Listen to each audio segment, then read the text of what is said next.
Hello everyone, welcome to The Voice of Nursing. My name is Adrian Tracy, I'm the CEO of ICG. Today we're very lucky to be joined by Eleanor Smith, MP for Wolverhampton. Hello. Welcome Eleanor to The Voice of Nursing. Thank you. Eleanor is a previous theatre nurse and now an MP, as we've said. Eleanor, it'd be great to understand how you got into nursing. Right, I got in because of my mum, actually. She came over from Barbados, a small island in the Caribbean, to do nursing, but actually ended up getting married, meeting my dad, getting married, and that got on the way and had 7 kids from there on. Her thing was to be a nurse. She always felt very passionate about it and wanted to do it, and I think that kind of like, for me, because I was very influenced by my mum, kind of put me on that pathway. And how come, obviously you started, how did you get into nursing? Because a lot of people go down the degree route now, there's different avenues. How did you get into it? You're talking 40 years ago. 40 years ago. You the number, but no, I know, but we have to say, because that was the time when you could enter if you had enough O-levels and that. And to be fair, I didn't. School wasn't my favourite, but my mum insisted that she called the nursing a career you could fall back on. So I had to go to college, and I did a foundation course that led me to what they call pre-nursing, to go and do my general nursing. And how long were you a general nurse before you moved into sort of the speciality area? After I qualified, I worked on the wards for a bit, but I went into theatres. I think I knew I wanted theatres, but I just wanted to see if it was really the right for me, so I wanted to have more experience on the ward. But within about 2-3 years, I realised actually theatres is for me. So. And why was that? Because we still, we have lots of general nurses choosing that path. What was the drivers for you? Yeah, it's just the atmosphere. Okay. The fact is, it is different to compare being on the wards, because your patients are there, they're kind of half asleep, But I liked all sides of it as well, including the recovery. But it was just like being under the lights and knowing that the surgeon that you're working with is actually had, and you're able to help and support them in getting that, if it's cancer, to get it out, if it was their hips, to mend it, if it was their heart, to know that you got it right again. It was just that atmosphere of it. And what would you say was the most challenging part of that role? Surgeons. Okay.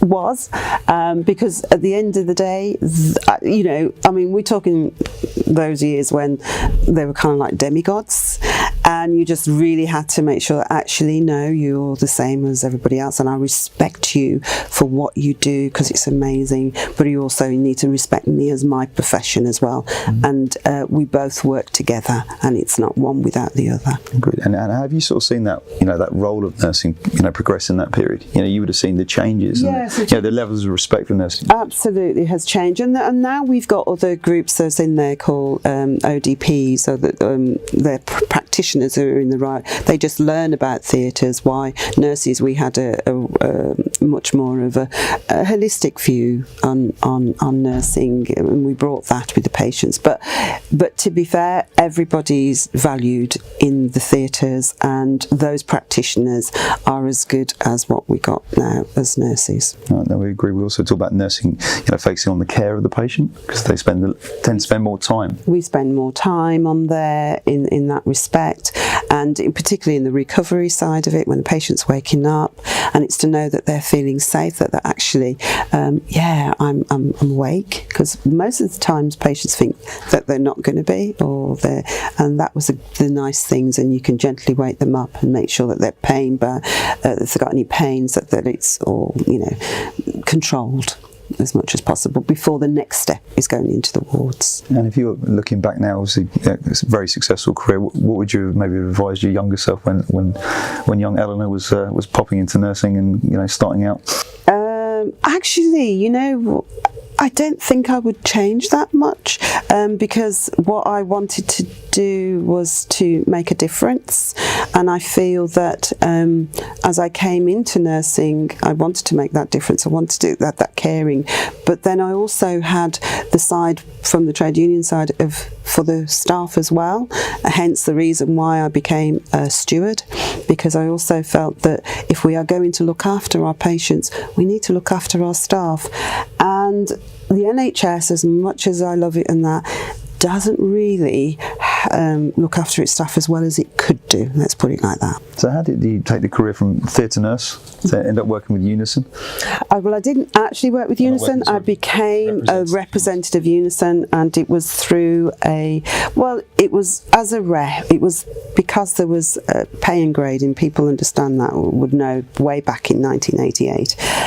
There was a grading system that didn't really work. It wasn't fair. It wasn't done fairly, and I myself was part of that, and I didn't think I was treated right. So I asked my union rep to come in with me, and he did, and I made the case. I won it, and he said to me, look, in the same way that you could speak up and did that for yourself, what about doing it for others? Why not become a rep? So I did, and it kind of felt like the right path, because I understood that yes, I was able to talk for myself, but then again, not everybody can do that, and I understood that, and it felt the right thing to do, and I came more into it through when Unison became Unison. I came into it from there as well. And tell us just a little bit about, because some people listening to this obviously international as well, tell us a little about what Unison is. It's a public service trade union, and what's good about Unison is that it just deals with people that work in the public sector, people that work for people. Local government we cover health, we cover education, environment, anything that's to do with the public service, and it is a service. It's about a service union, and that's what we did. Our members work in those areas, social services, the care sector, and hence that's what I like about Unison. It represents all that group for the public. Biggest groups in the country, then. It's over 1.5 million members, so it is the biggest one. Very good, only the best. And take us up to present day, MP for Wolverhampton. Yes. How did that occur?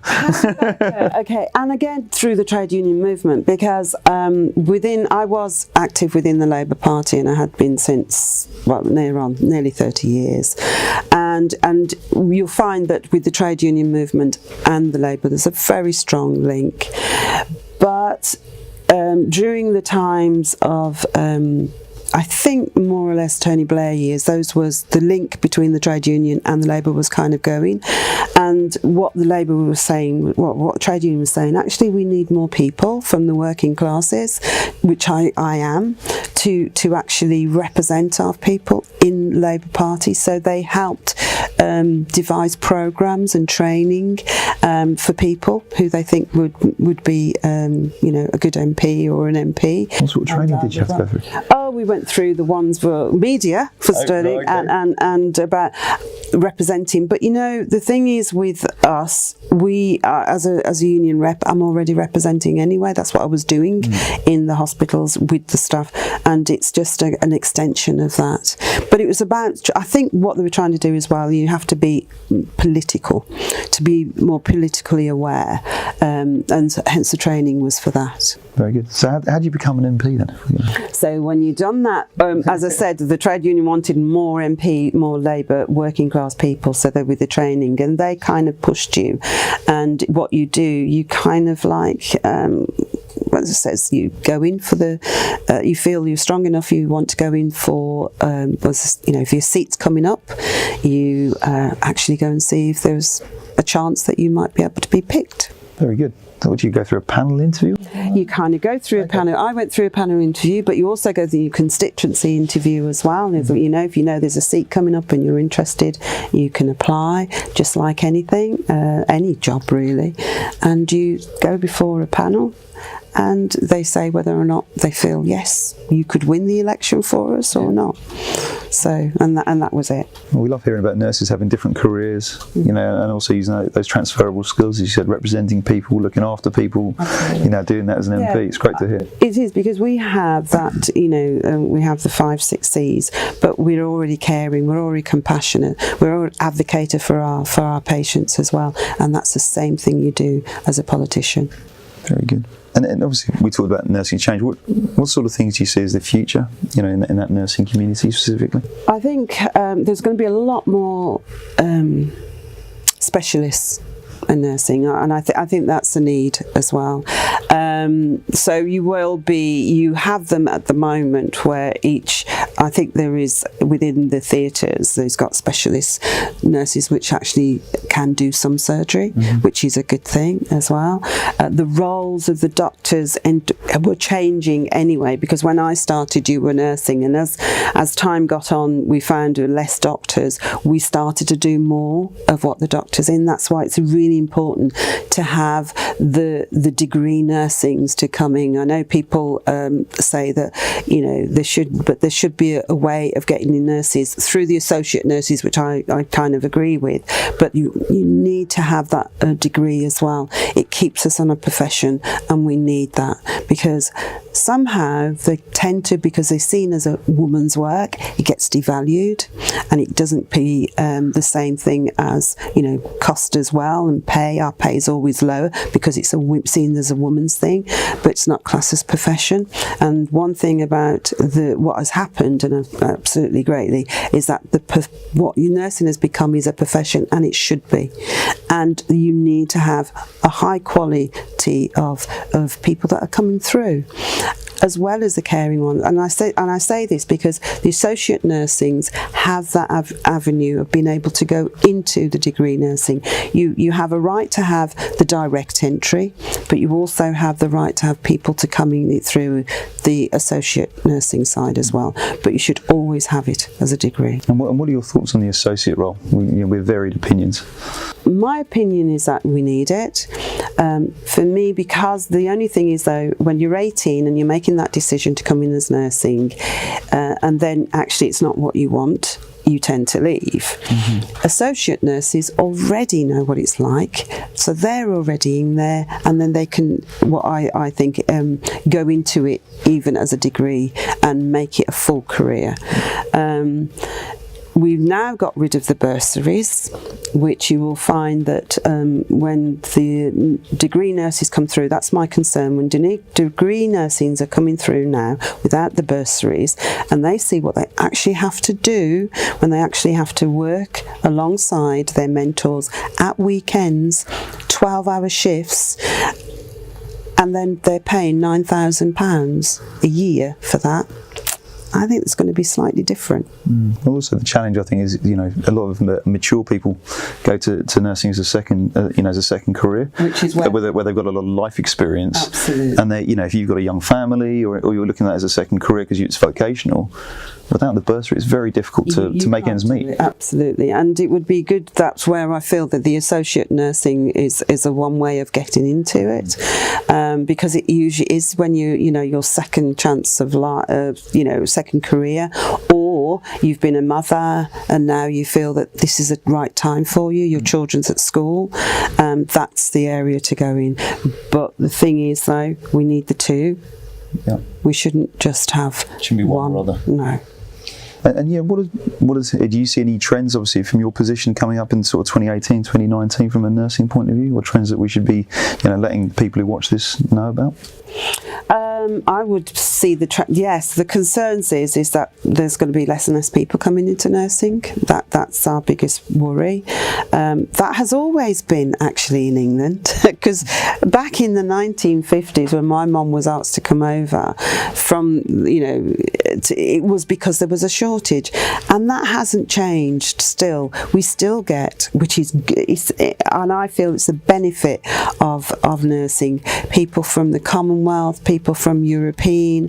It is, for me, that brings in that blend of experience from elsewhere into our NHS, and that is the beauty of it as well, for having all those people, and we are richer for it from having people from outside, but we also need our own people as well.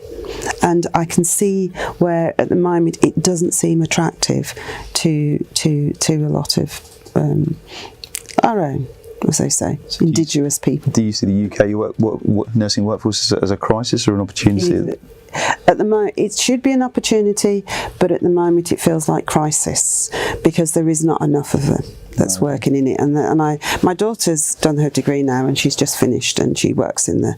Yeah, I know it's become that. You know what I mean? It's a family trait. But you'll find that most nurses find that somehow one of their family goes into nursing. One of their family goes into nursing. It's just something about the NHS and that profession. For one start, people respect it, and long may that continue. It will get harder because of at the moment the way the NHS is going, but and then people trust you, and that's the biggest thing. They trust the NHS. Long may that continue as well. So you've got that already there. People, I can remember when I was younger, and I say younger, when I first started, and I told people I was nursing, and then they would engage and they want to talk to you about it, their ailments actually, even though and it was always, I think you should go to your GP. You couldn't do anything, but it was that sense that somehow that they felt knowing that you cared, and that's something that has to be there. And I will I rue the day that people are not caring, that they don't think that nurses care. I think that we notice it because we do work internationally in America and Australia and India. The NHS is still really well known and still very much respected for the level of skills and the complexity and the pressure that people are under. But they're still very well known worldwide, which maybe we don't appreciate sometimes when we are here. You know why? Because it's free at the point of delivery. We're not a profit organisation. We're there to help people no matter what you've got, and that's my thing as well. I will continue to keep doing that. At this moment, I have concerns in the way that the private sector is creeping into our NHS, and people are not realising. The NHS is a service. It's not an industry. It's a service. It's there to service people. Industries are there to make money and to be profit. You cannot put a profit on somebody's health. So how do changes in the healthcare service affect clinical practice? At the moment, the way it's going, because it's fragmented, because of this, the 2012 Lansley Act has caused a fragmentation within the NHS. And for people who don't know what that act is, would you be able to explain it to us? It's the one that Andrew Lansley brought in 2012, which removed the Secretary of State's responsibility for the health service, and actually started to bring in more privatisation into it. No longer was it the preferred provider was the NHS, it was anybody that wanted to offer services could come into it. And I think that was the time when we kept saying that if you do that the NHS, the targets that we had already set will kind of disappear. It will cause problems with staffing. It would cause problems with finance as well, because the finance was disappearing into other areas rather than to the NHS itself.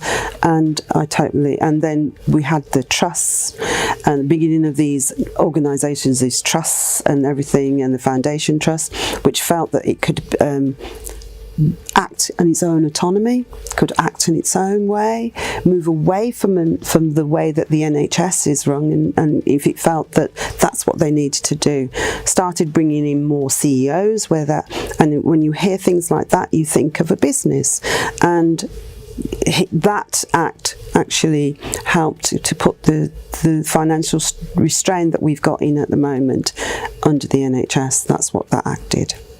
And I know you were very passionate about this so much that you brought the NHS Bill to the top. I have. I brought an NHS Bill which now will reinstate the Secretary of State's role to be in the NHS, and also to get rid of the private sector.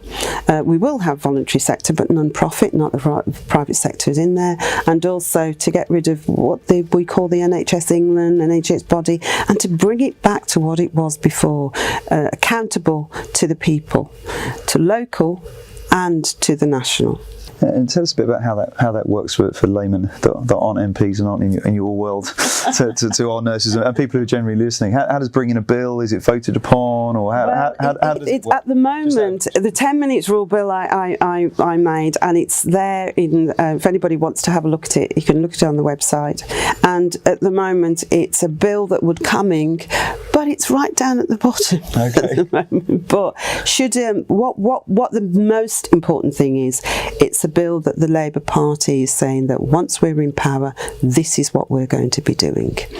And it's all those other agencies, all those other groups, the NHS campaigners, the 999s and all those groups, and the unions as well are backing it, because what we're saying, we are bringing it back to the people. And that's what the bill's going to do.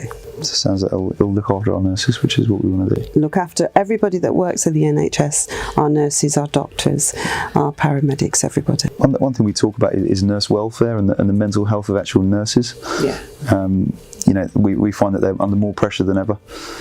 You hear a lot about the hours that are being worked, lack of chance even to go to the toilet or have lunch. It's one of the big challenges we have. Nurses are so great looking after patients, but maybe nurses looking after each other as well. Yeah, that was one of the things that I became a union rep as well, is about how we wanted to, as I said, the NHS is a fantastic place, but it also has an issue sometimes is not looking after our own, not looking after its staff, and yet if we don't look after our staff, how can we look after our patients as well?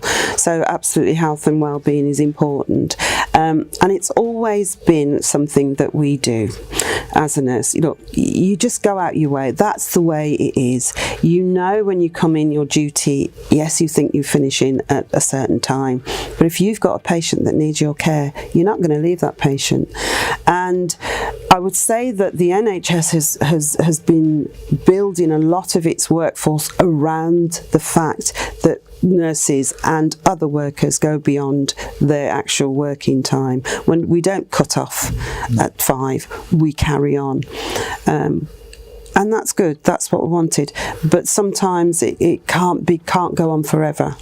And you do have that pressure point where the nurses burn out, basically, and then you have the problem of being off sick with stress.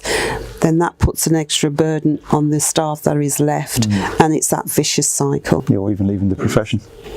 That is the saddest thing, is when a nurse cannot work anymore for whatever reason and tends to leave, and that's not right. Yeah, no, I've personal experience of nurses staying on. I remember the midwife for my first child, my son Stanley.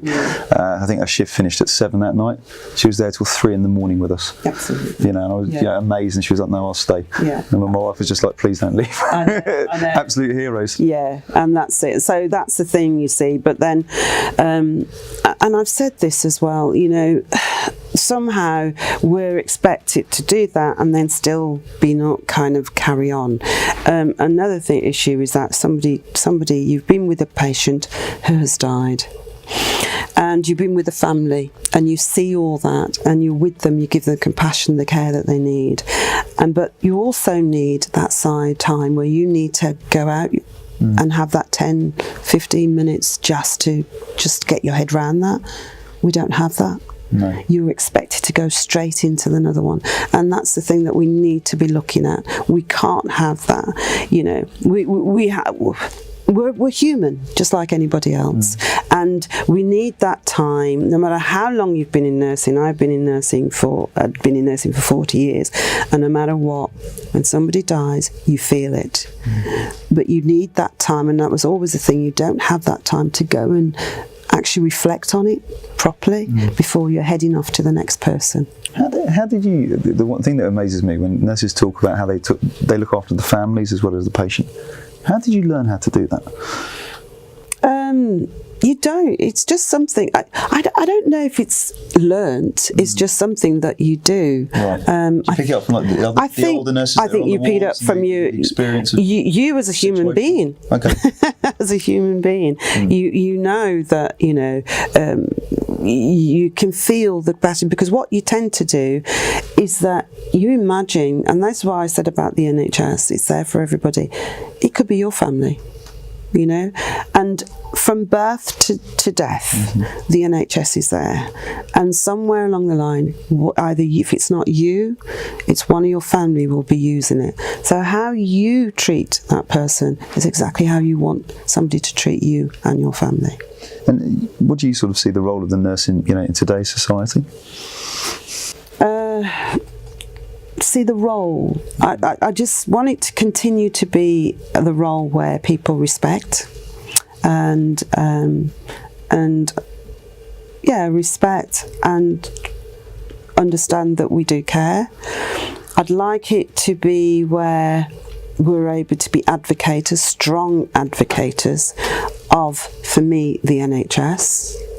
And to be valued, and knowing that we value the NHS, because we do, because one of the things that concerns me is that if we don't have an NHS and we go down that slippery slope of private, which would mean insurances, which many of us can't afford or could never afford as well. And I do have that where the compassion that we have and feel will not be there.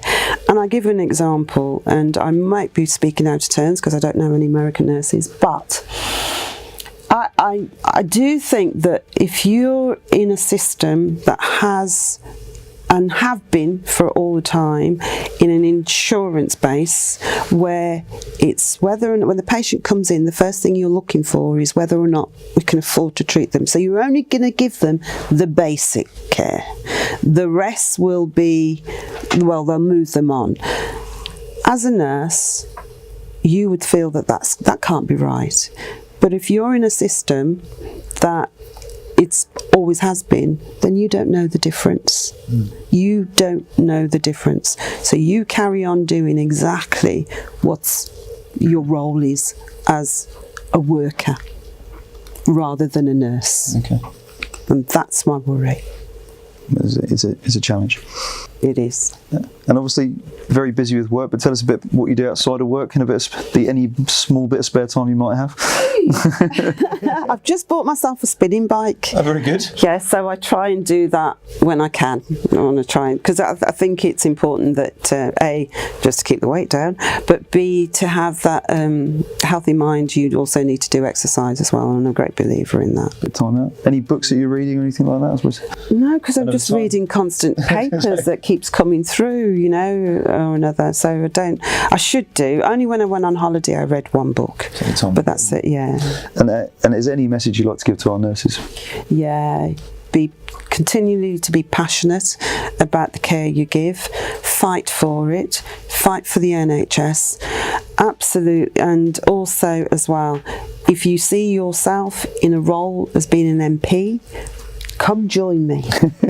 And where can we find you, Eleanor? You're on Twitter or anything like that? Oh yeah, I'm on Twitter, Eleanor _Smith @MP. You can find me there, and also on my Facebook as well. Super. Well, we'll get all the links in the bios. But thank you so much for your time. Thank you to all our nurses, doctors, support workers, healthcares for looking after us all. Welcome to the Voice of Nursing, and we'll catch up with you soon.